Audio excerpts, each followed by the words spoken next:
Hello, good morning, good afternoon, good evening. Can everyone hear me? If you can hear, if someone would confirm in the chat box that you can hear me. Yes, all right. I haven't started yet because it's still 2 minutes to the hour. And of course, I have muted everyone here because otherwise we would hear, hundreds of voices all talking at the same time. So I'm the only one who can speak, and you can listen, but you can also put your comments in the chat box. And I will, if you have questions, I will answer them once I've finished my presentation, and I'll talk for about 15 or so minutes. And then I want to hear from you. And in 1 minute from now, I will formally, now here's a question, how to choose computer way to hear you? I don't know. Most of you can hear me. If you have put the link in to this meeting burner website, you should be able to hear you. Okay. Well, we're just seconds away from starting.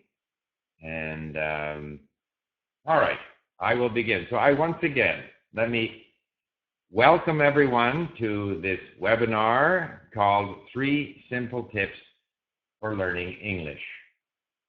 Let me begin by saying that, first of all, the recording of this webinar will be emailed to all participants and, in fact, to all people who signed up. It's possible that some were not able to get into the webinar because there is a limited number of people who are able to actually participate live, but we will be sending the recording with the slideshow to all of you.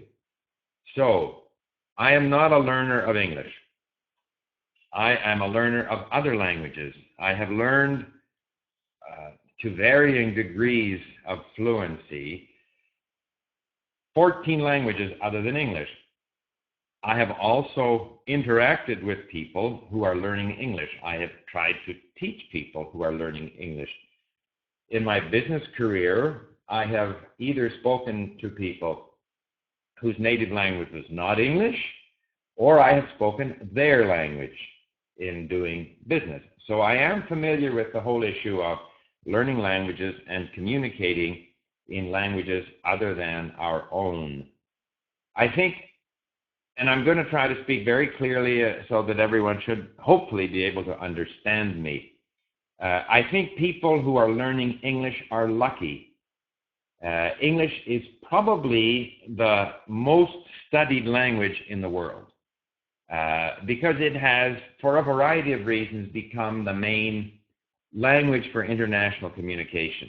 So there's lots of content out there. There's lots of material to use. If you study a language that is, if I were to study Finnish or, I don't know, Latvian or Vietnamese, it's harder to find interesting content. But English, there's an abundance of material and resources for learning English. And yet, many people have problems with English. And can you see, by the way, can all of you see the slideshow? Would someone please comment? No.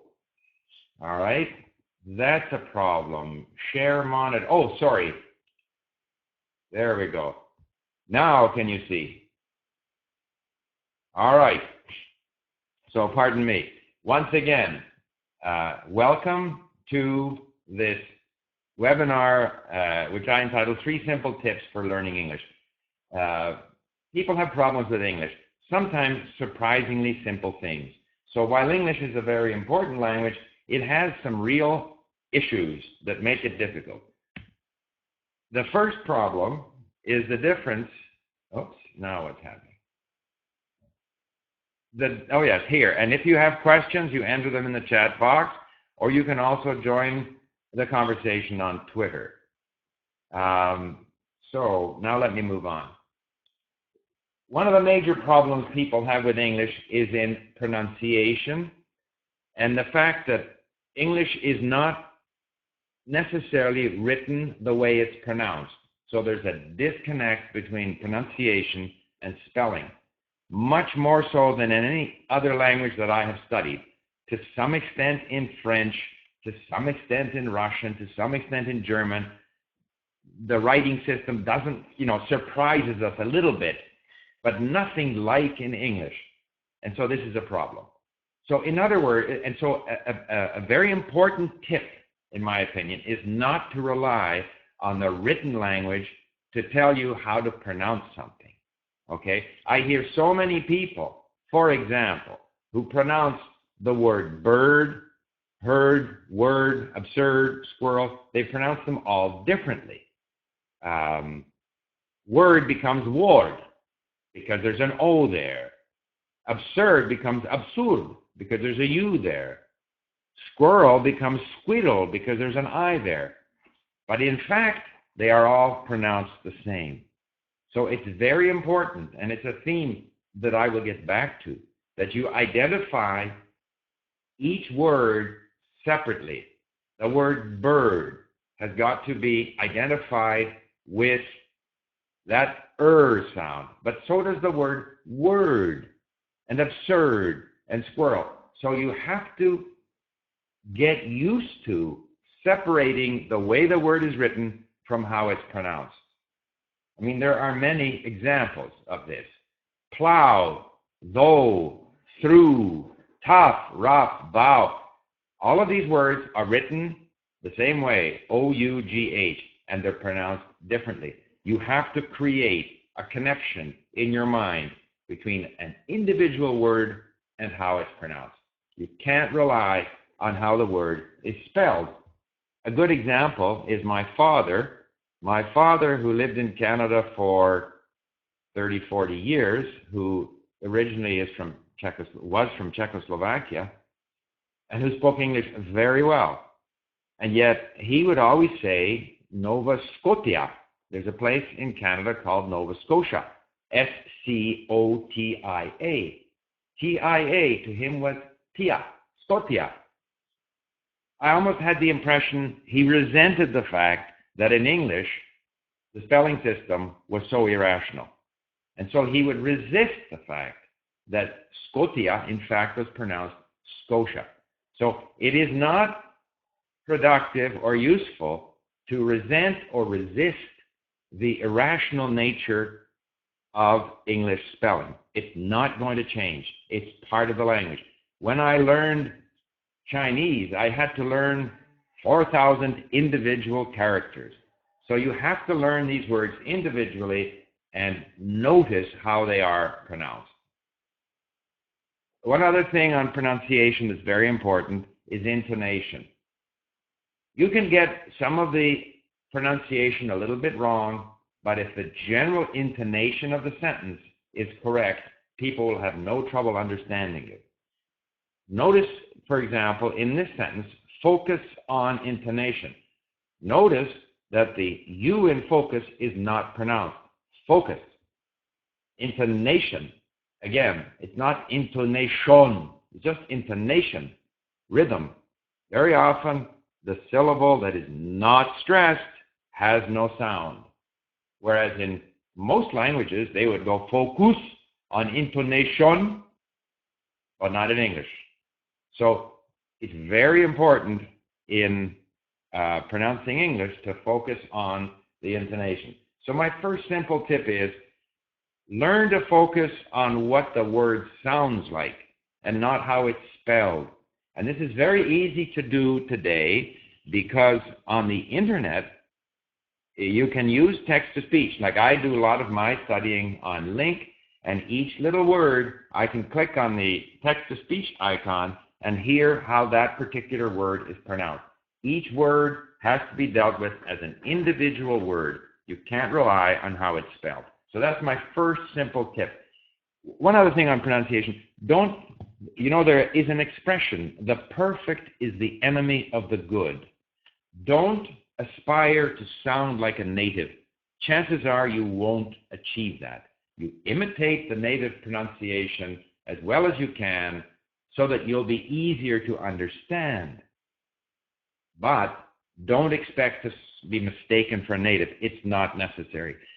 In my years of doing business, I have dealt with people who spoke excellent English and had obvious accents, whether it be Swiss or French or Spanish or Japanese. It didn't matter as long as they were easy to understand.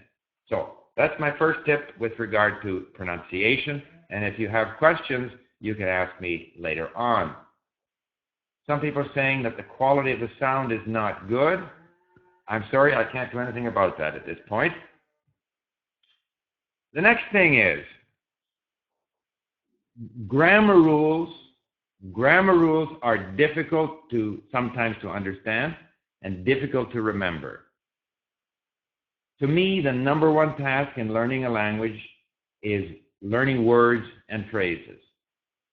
If you learn the phrases, if you get used to the phrases, if you see them and hear them, when I read, I underline phrases. I underline because the phrases contain the grammar.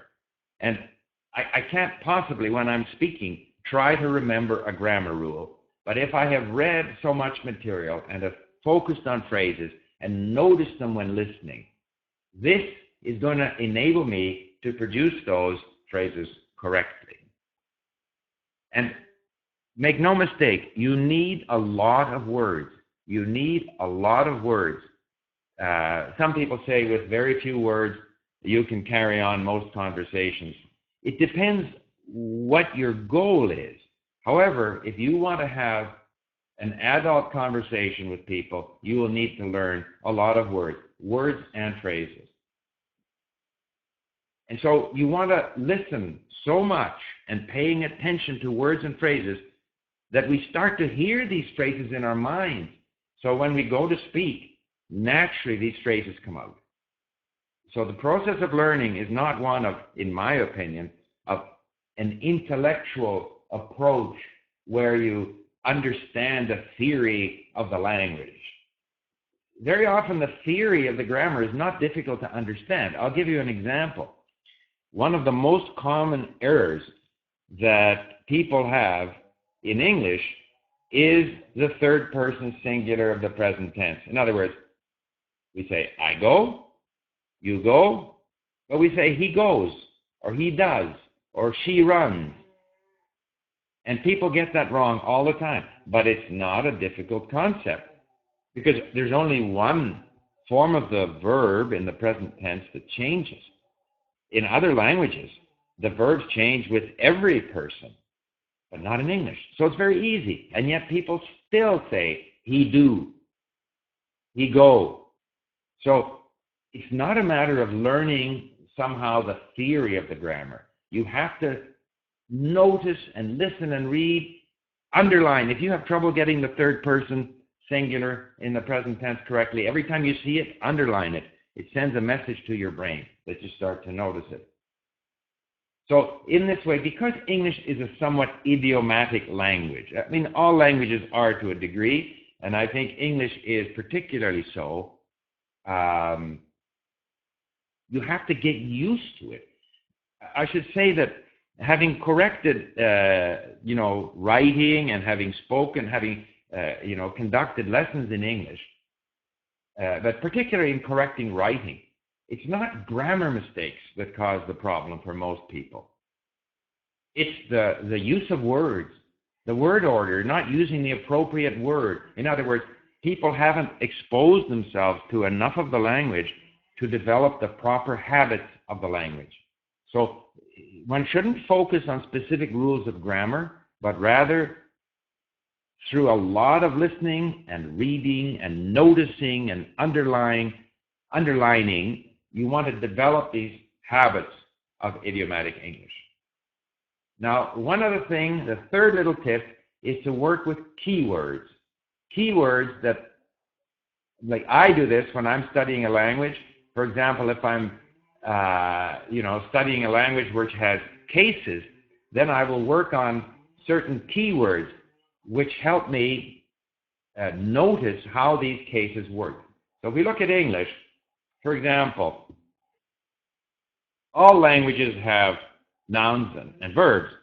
So if you're learning English and in your own language there are no articles, then you should be focusing on certain keywords like the or even a or an might become a keyword, because every time you see the or a, that article, you should look at what phrase is it a part of.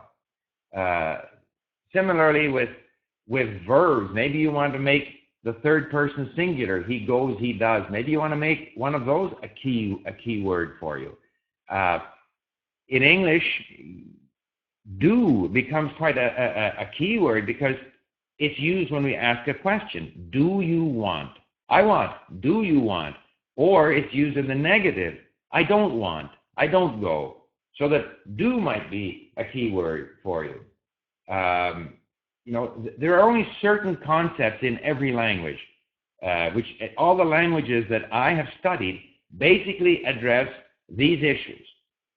What kind, where, and so it can be useful. Now, granted, this is something that I do at LingQ, where I save certain words and phrases because it generates examples, and then I can see how these words are used.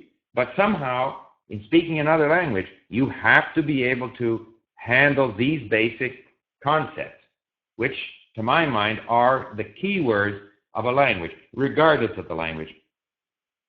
What's more, tenses which create problems for people in English, typically there are trigger words which tell you which tense to use. So, for example, when, if you say when I was eating, when I was, sleeping, suggests that the continuous is used. When you phoned me, I was eating breakfast. So that the when is often used with the continuous form. If we say every day, then it's the simple form. Every day I eat. So you have to find these yourself, but you will notice that very often there are keywords that tell you which tense is going to be used. Another thing, just on the subject of keywords, very often when speaking, especially to German speakers who are learning English, they will say, I have been living in England since a long time. But of course, we don't say that. That's not how the word since works in English. We would say, I have been living in England for a long time. Since 1995, but for a long time. So it's very important to look at these words. Again, at LingQ we can save them, and then we see lots of examples. But you can do this in other ways. You can Google the word until, or the word, once, and see how these words, see what they trigger in the way of phrasing. Similarly with expressing our feelings, maybe, probably, what if, these are all very important trigger words. So often I hear people say, even I study hard, I don't improve. But of course that's not correct. It's even though I study hard. If we look at the word even, maybe using Google or at LingQ and look up examples, we'll see that even me, like even with a noun, yes, but if you're saying even if I do something, even though I do something, you have to get used to how these words are used. Now, I'm not saying that you shouldn't review grammar. I look at grammar regularly, but I don't rely on grammar as a solution. Grammar, the review of the rules, is something I do often and irregularly. It helps me notice things, but first I have to experience the language. And while I experience the language, I want to be attentive to things. I want to notice certain words, trigger words, or key words, or phrases that help me. So I guess in conclusion, I would say we have so many more tools today that can help us learn. We shouldn't throw away the grammar book, but we should become independent of the grammar book and try to learn using the abundant content that we have on the internet, use Google Translate. For example, if you want to find vocabulary for a particular area, write something in your own language, put it onto Google Translate and see what comes up. Go and find podcasts in English, as I do for the languages that I'm learning.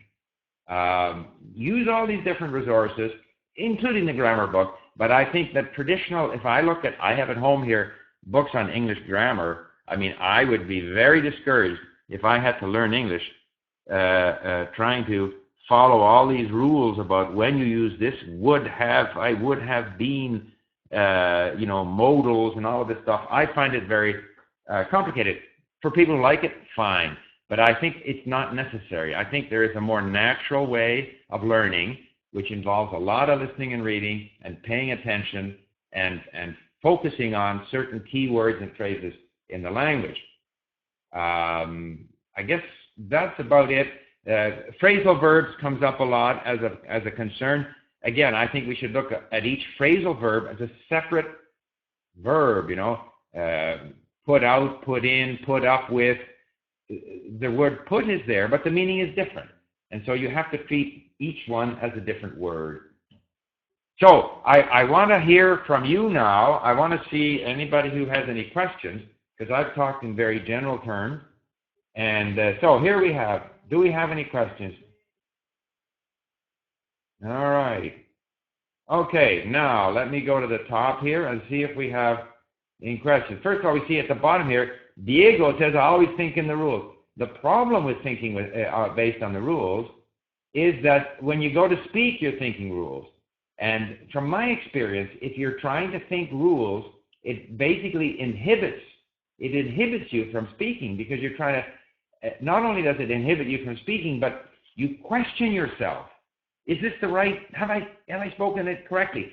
Most of the time, if you rely on your instinct, if you have developed a natural instinct in the language, you will end up speaking correctly.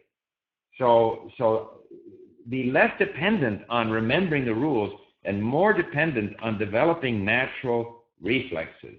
All right, what is the best way to memorize phrasal verbs? I don't memorize anything. Phrasal verbs is an issue in English. The other languages that I have learned, have different issues, but I find it very difficult to memorize. What I prefer to do is to notice words as I'm reading, and I am confident that as I continue listening and reading, and if I notice the words that give me trouble and I underline them, eventually I will start using these words correctly. If you try to memorize a list of phrasal verbs, you're going to forget most of them. All right, so here's one. How to pass from upper intermediate to really advanced level. At that point, you just have to read a lot, listen a lot, and speak a lot. You just have to do more and more of it. I tend to think in terms of listening and reading as building up your potential in the language, and then eventually you have to speak, and you have to speak a lot. Okay, here's one. I can understand you and other teachers, but I can't understand films and native people. Films are difficult. I lived in Japan for 9 years. I think it took me 5 years to understand TV programs, and yet within 1 or 2 years, I was conducting business in Japan with no difficulty. So if you're in a conversation with someone and you understand the context, and you're communicating, eye contact with the person, it's a lot easier to understand. Watching a movie is difficult. Just keep doing it, and eventually you'll get better. Now here, the problem is we don't have many sites for conversation in English. That's not true. There are lots of, if you Google language exchange, you will find lots of potential language partners. Also, don't expect that you can just talk your way to fluency. I still believe that the bulk of your time should be spent on listening and reading and improving your comprehension ability. If you have a conversation with someone and don't understand what they're saying, you can't have a very meaningful conversation. So anytime you have an opportunity to speak, fine, but you should also work on your comprehension ability. Here, I understand films, but don't speak, says a person. Well, then you have to speak more. Simply, and if you don't have that opportunity to speak, don't worry about it, because when you are put into a situation where you have to speak, if you understand well, you will very quickly improve. Oh, here's one. Someone asking me about my eye operation. I had my second eye operation Thursday, and both eyes now I can see much better than was the case before. Amazing. Lens replacement. You're in there for 15 minutes. You listen to the doctor and the nurses cutting up your eyeball, and you walk out of there, and within a day you can see very well. Okay, it is necessary to feel confident, says this person. Yes, absolutely. It's so important. Confidence is so important. And that's why, if you're trying to remember rules, that makes you less confident. If you just go for it, make a mistake, it doesn't matter. The bulk of your correction will be self-correcting. You will slowly, if you're paying attention, if you're noticing, you will slowly improve. The amount of correcting that other people can do is limited. Just go for it and speak. And if you're communicating successfully, then just pat yourself on the back. Don't worry. As I said, perfection is the enemy of the good. Don't try to be perfect. How important is it to read daily newspaper? Absolutely. I mean, one of my sources when I'm learning languages, I go to the online, the websites of these newspapers. I import the text into LingQ because there's words there that I don't understand, and then of course once I've saved words, they're highlighted in yellow. I mean, that's my process, but you can do it however you want. But reading newspapers is a great source because if you are interested, again, let me step back. The assumption is that you are interested in the subject. So here's the question, which ties into that. Can I learn English only by reading for pleasure? Absolutely. Absolutely. The more pleasure you have in your learning, the better you're going to learn, the more emotionally committed you are to the process. Now, how to find keywords? Choose your own, words that matter to you. Most of us are aware of what causes difficulty for us, whether it be, tenses or whatever. And so you have to find those keywords yourself. The more things you do yourself, if you look for content that's of interest to you, if you look for words that you think are important for you, phrases that are important for you, keywords that are important for you, that is going to be much more effective than something that a teacher pushes at you. While reading, would it be a good idea to read out loud? I think it's a good idea. I don't do it. I had done it in the past. I used to do it with Mandarin, where I was trying to get the tones. One thing that you could do is, because intonation is so important, you could listen to a paragraph or a sentence and then try to imitate that intonation, reading out loud. So, but most of my reading, I don't read out loud. So again, a question here from Salvador. I spend 80% of my time listening and reading, but what can we do apart from speak with a partner? Yeah, I mean, that's a problem. Ideally, you find a language partner where you have common, interests. And as I say, you Google and look for language exchange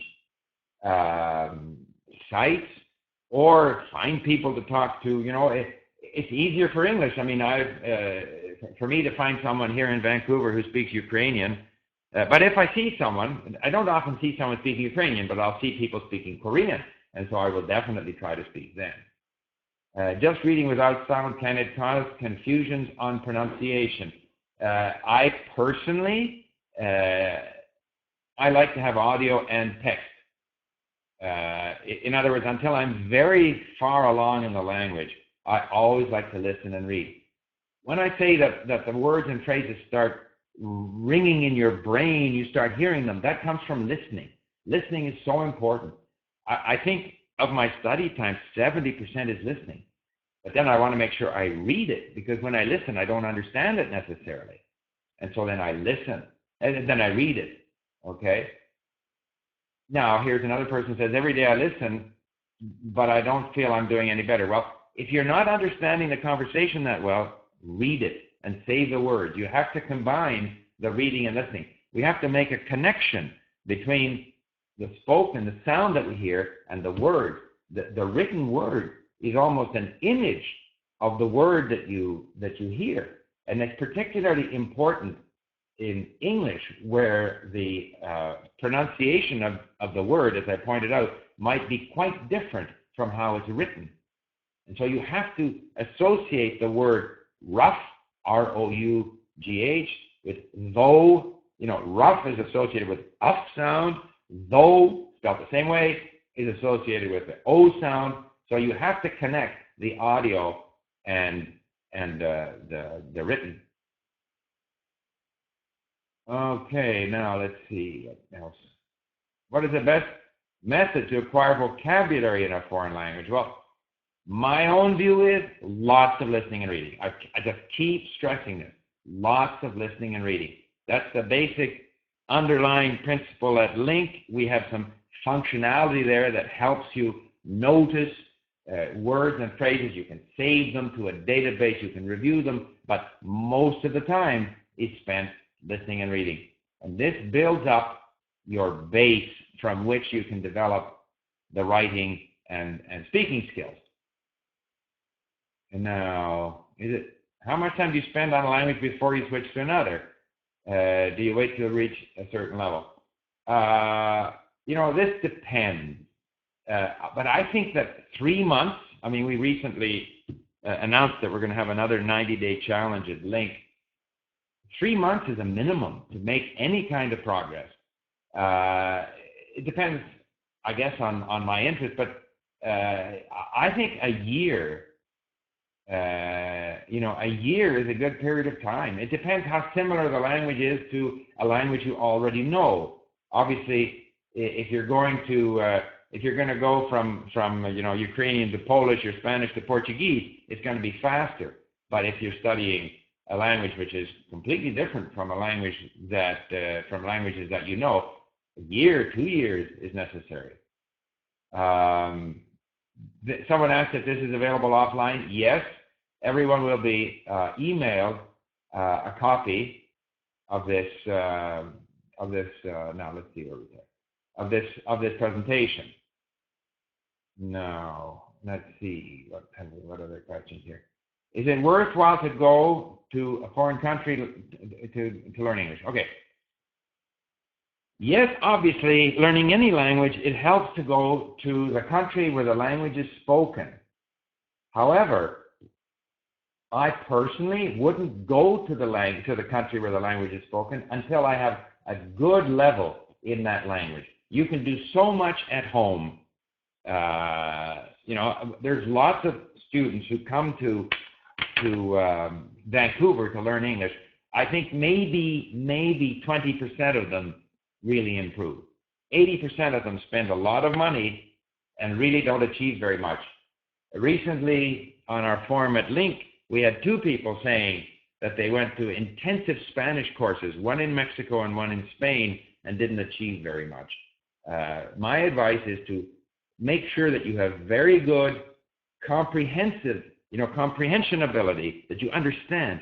Then when you go to the country, you can talk to anybody, because now you understand the radio, you can understand the newspaper, you can talk to people. But to go as a beginner, I don't think is all that useful. Okay, now, how to learn and improve 2 different languages at the same time? Well, my own view is, if you are starting in the language, I would focus on one. But you can certainly focus on one and sort of continue to improve in another. It's a bit of a trade-off, as we say. On the one hand, the more you focus on one, the better. But on the other hand, if you have sort of because the brain likes novelty. The brain likes novelty. So sometimes switching back and forth from language A to language B and back to language A can actually help you, because after a while, if you're pushing on the one language the whole time, the brain starts to lose interest. Any advice on how to develop constancy and discipline? The most important thing is to try to do things that you enjoy doing. So study subjects that are of interest. Do things that you enjoy doing. That way, it's less a matter of discipline. We're also, we're also going to have our 90-day challenge. So you have a group sort of pressure thing. No, people want how to keep motivation. Well, you have to. That's your own problem, really. Is it an effective way to learn English words separately, not in phrases? Yes, you have to learn them separately and in phrases. So, and I learn them mostly through the interesting context. So I'm motivated to read this lesson or to listen to an audio book. And then I review the words in phrases and separately. But, some people say, well, you just learn phrases. I don't agree, because to understand the phrase, you have to understand what the individual words mean. You have to become more and more familiar with each individual word, how it works with other words, which words it's used together with. So I think the answer is you have to learn them both. What do I think of Assimil? I think it depends. I have Assimil for Russian, Korean, and Romanian. I thought the Russian one was not bad. My big thing is how interesting is the content. I'm not that interested in the grammatical explanations. I also don't like, what I don't like in Assimil is that you have a full translation of the text in each case, whereas I'm more interested in individual words, and then I like to stay in the language that I'm learning. I find it distracting to go to a translation. So it depends. I thought the Assimil for Korean was very poor. Do you think that recording ourselves is a good way to improve our speaking? Yes, I do. Absolutely. I think that's a good thing to do. Either recording yourself or even doing a video speaking the language. Because then when you listen to yourself or watch yourself, you notice where your problems are. And a big part of language learning is noticing. You have to develop the ability to notice, because most of your correcting is going to be self-correction. So by all means, record yourself.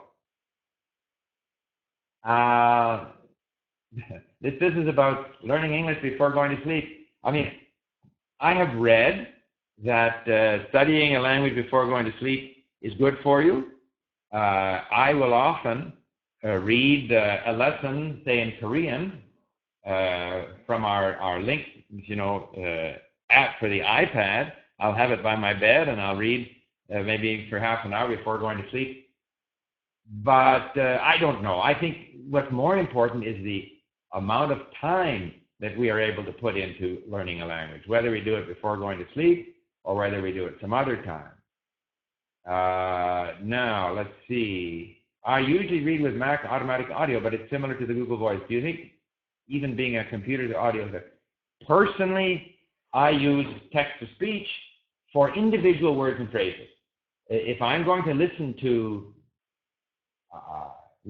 5 minutes of a language that I'm learning, I can't listen to text-to-speech. It's too unpleasant. So I would use the text-to-speech for specific words and phrases. I wouldn't use it for a whole text. And I stress again that I would say 70% of my learning time is simply listening, because you can listen anytime, anywhere. I listen while I'm in the car. I listen while washing the dishes. It just enables you to put so much, create more time. I repeat, language learning is about your attitude towards the language, about the amount of time you put in, and noticing. Those are the three things. So by listening a lot, you can add an hour a day to your study time. What do you think about passive learning? For example, when you work and focus on work, is it worth it to listen while working? It depends what you're doing, obviously. I cannot work, say, on the computer, write something and listen to, Ukrainian or Russian or Korean. However, washing the dishes, I don't need to think of anything while washing the dishes. So if I'm working out, I'll have something in the background, and I think that's useful. I find that kind of listening, call it passive, extremely useful. I was taught American English. My son is learning British. Here I find British podcasts, or maybe where. I think that in the case of English, you should learn to understand British English, American English, Australian English, South African English, Indian English. You should learn to understand as many different forms of the language as possible. And you should learn as many words as possible. However, you should decide which form of the language you want to imitate. And in order to improve your pronunciation, it's very important to if you're going to imitate someone, you have to like that someone. There's an expression, imitation is the highest form of flattery. You have to like, so you have to find a voice that you like, you have to find an accent that you like, and then you listen to it over and over again, and you imitate it because you want to be like that voice, like that person. So I think one should listen to a variety of different sources of English, or Spanish, or Portuguese, it doesn't matter. Whichever language you're learning, let's say in the case of English, make sure you can understand people of different origins. But then when you say, okay, here's what I want to sound like, then you pick the accent that you want to find. And there is no shortage of British English content on the web. One source would be The Economist magazine, which also puts out audio. I agree. I understand you have to pay for it, but I would look for those kinds of sources. I believe that retelling, because you're trying to use the keyword, of course retelling is a good way, but who are you retelling to? Retelling to yourself, retelling to others? I think there are many activities that are very good. It's a matter of our interest, our discipline, the opportunity we have to do those things. I have not been in the habit of retelling. If I read something, if I understand 70, 80%, I'm happy, and I go on to something else. And I think, getting to this other question here from Wojtek, the best way to learn new words, to my mind, is to expose yourself to more and more content, lots of content. That's why I don't like trying to master, totally master, 100% understand a limited amount of content, or to try to memorize every word. I find that is not so effective. I prefer to go on and read more, and even if I only understand 70%, cover more and more material, because the important words will appear over and over again. And so you learn them once, you forget. You learn them again, you forget. But because they keep on appearing, eventually you learn them. Now, let's see, other questions here. Differences between British and American English make a mess. It's a reality, You can't resist the reality of the language. You just have to deal with it. There are differences, but it's not such a big difference. The words are largely the same. Okay, what else? How to learn and improve two different languages? Just do it. It's the same, except that you have less time to devote to one language. Why? Can we watch the video? It will be available on YouTube. Yes. What do I think about online classes and this to practice our English? Of course, anything you do is good. So, however, it depends where the focus of these classes is. The main activity to me is listening, reading, and speaking. Those are the three things, and writing if you have the discipline to do it. So if you have online classes that focus on, speaking with you, then that's a good thing. If the online class focuses on some point of grammar, I think the benefit will be relatively limited. Okay. Now, no. Hi from Argentina. Quality sound. I can't hear anything.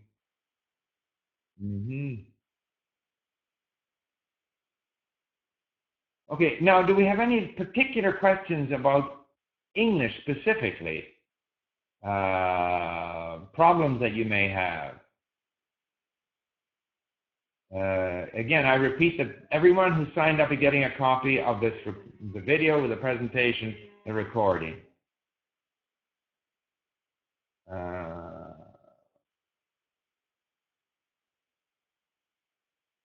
Now, here's a question. Am I supposed to speak only to native speakers?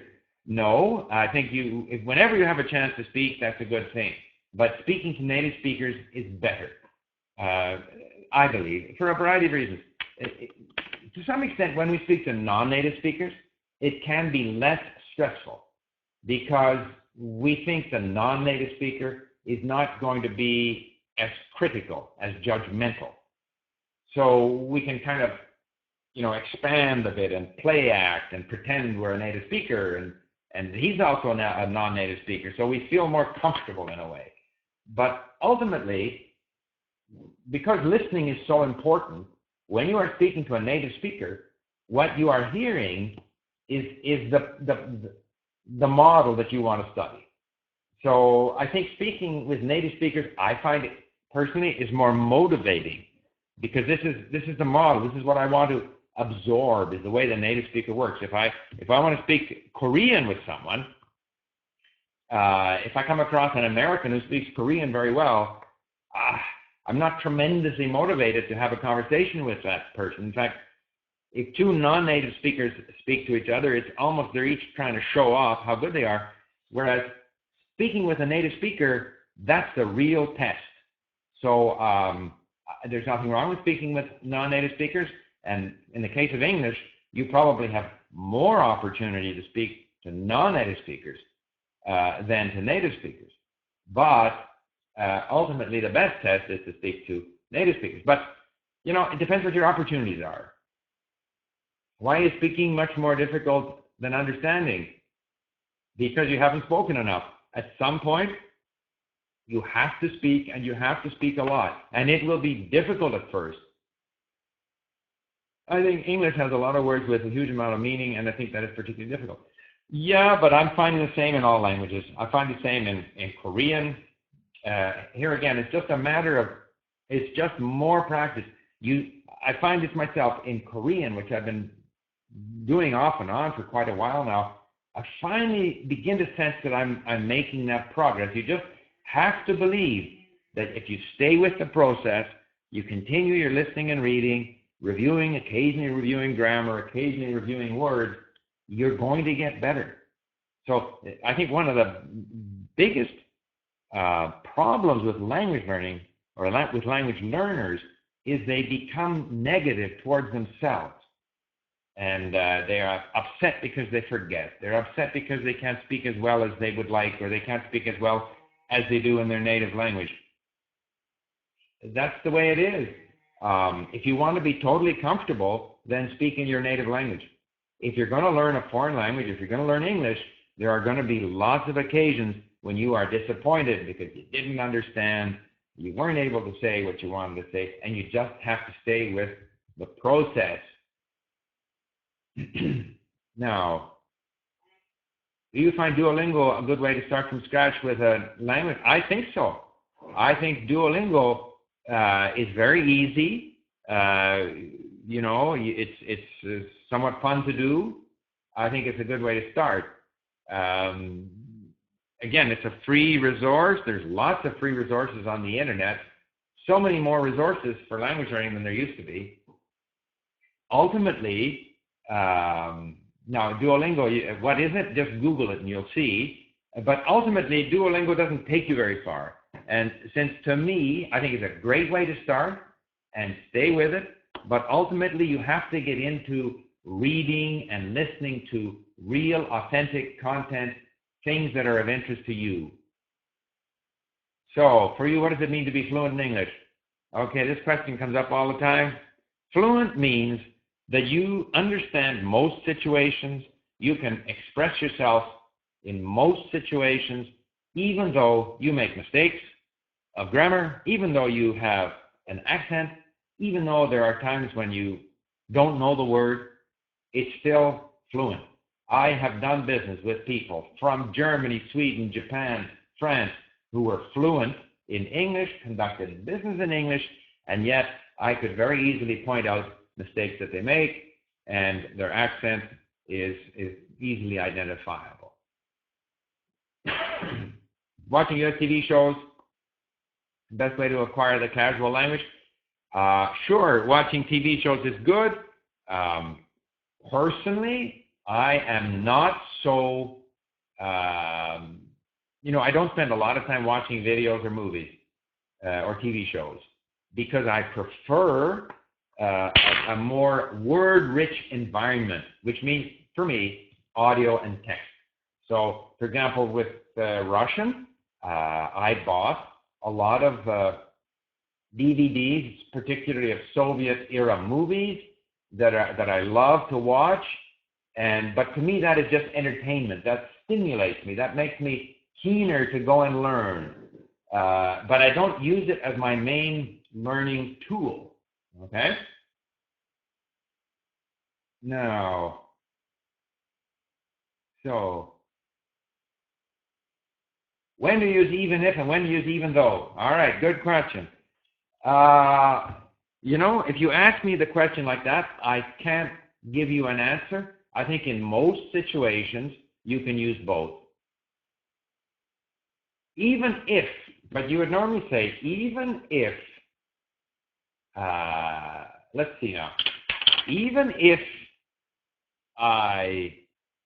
I work hard, I don't expect to do well. Or even though I work hard, I can't really tell you. I can't give you a rule. But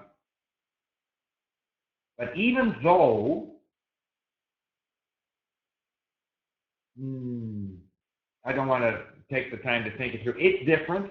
There are times when they're equivalent, but I can't give you a rule. Even though, although, because even though is closer to although in meaning, and even if, it's sort of an extension of if. If I work hard, I'll do well. Even if I work hard, I won't do well. So my solution, or my proposal in all of this, is to Google even if and Google even though and see what you come up with. All right? Or if you're a user of LingQ, just save those two terms and see the different phrases that are provided as sample phrases. Is it useful to think in the language that you are learning? Yes, it's useful, but it takes a while to get to that stage. And so don't be surprised if some things come out naturally as you develop habits in the language, and some things you're having to translate.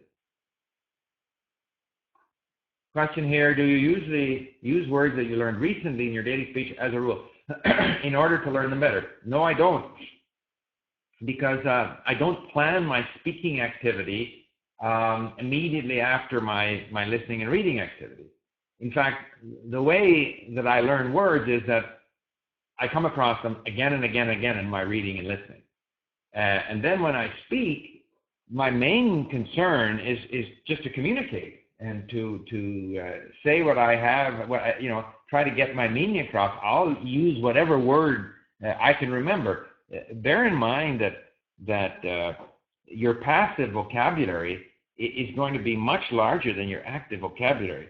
I mean, that's even true for native speakers, but it's even more true for non-native speakers.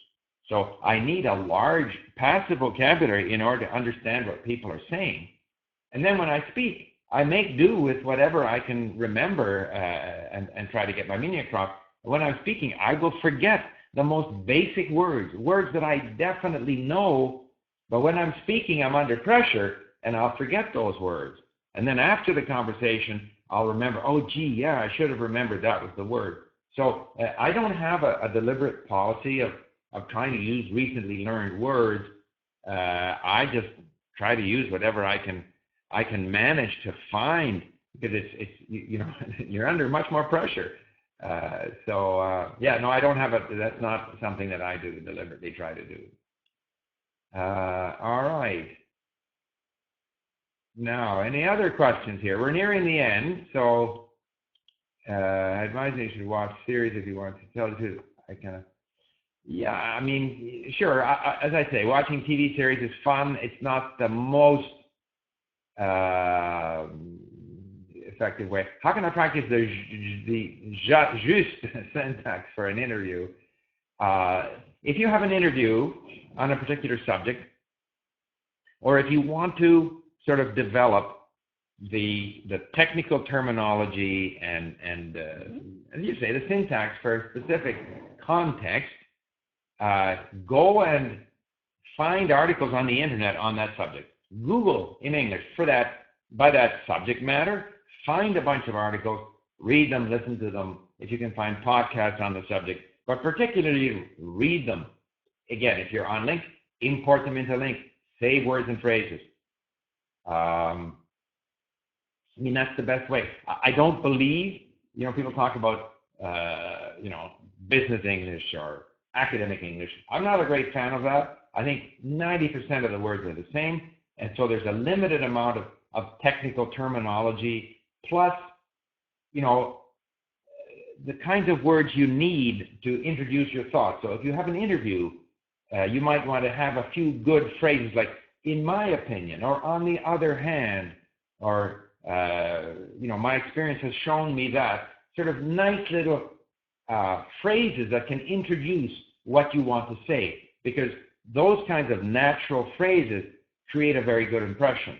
All right, so what I would do is, if the interview is a job interview, I would make sure that I read a lot of material where the technical terminology comes up, and then I would make sure that I have some nice, you know, from my point of view, in my opinion, yes, that's a very words that can kind of introduce you to the answers that you want to give in an interview. I hope that makes sense. I listen to the same new audio 1 week, 7 days. Yeah, it depends. I don't do that. I do that at the beginning. When I'm at the very beginning, I might listen to the same audio 5, 10, 15 times. I might listen to, you know, we have at LingQ, again, we have like Who is She, which is a basic lesson, 26 chapters. I might go listen to chapter 1, 3, 4 times, then 2, then 3, then 4, then 5, and then I go back to 1 again. And but later on, as I become a more of a advanced beginner, lower intermediate, I listen less often. Is using should in unreality sentences showing your rude behavior? No, I don't understand the question. How much time do you spend in a lesson at LingQ? 2 hours is too much time to spend a lesson with 5. Yeah, I mean, it depends. If it's a 5-minute lesson, I might spend half an hour on it, because it takes me much longer. Say that the audio is 5 minutes, it'll take me 10, 15 minutes to read through it, especially if there's lots of new words. Then I'll listen to it. So it's hard to say. It depends on my level in the language. Now this could be it. Even if it's using conditional sentences, yes, while even those used to express a fact. True. Yulia, thank you for that. I think you're right. You see, these are things that I use naturally, but Yulia has absolutely nailed it. Even though you know, it usually rains in summer, it didn't rain this year. So you're presenting a fact where you couldn't say even if in that situation. But there are situations where the two are interchangeable. Okay, we got 3 minutes left. Could you do a video focus on tips to improve speaking to advanced learners? You know, to me, it's the same. Advanced learners have to do more speaking, have to do, reading of advanced material, the process is largely the same. It's a gradual getting used to the language.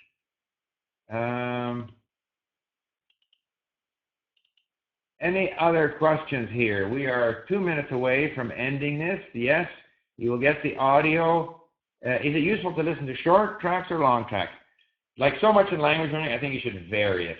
I think sometimes it's nice to listen to a long track that continues for 15, 20 minutes. It also depends on your level in the language.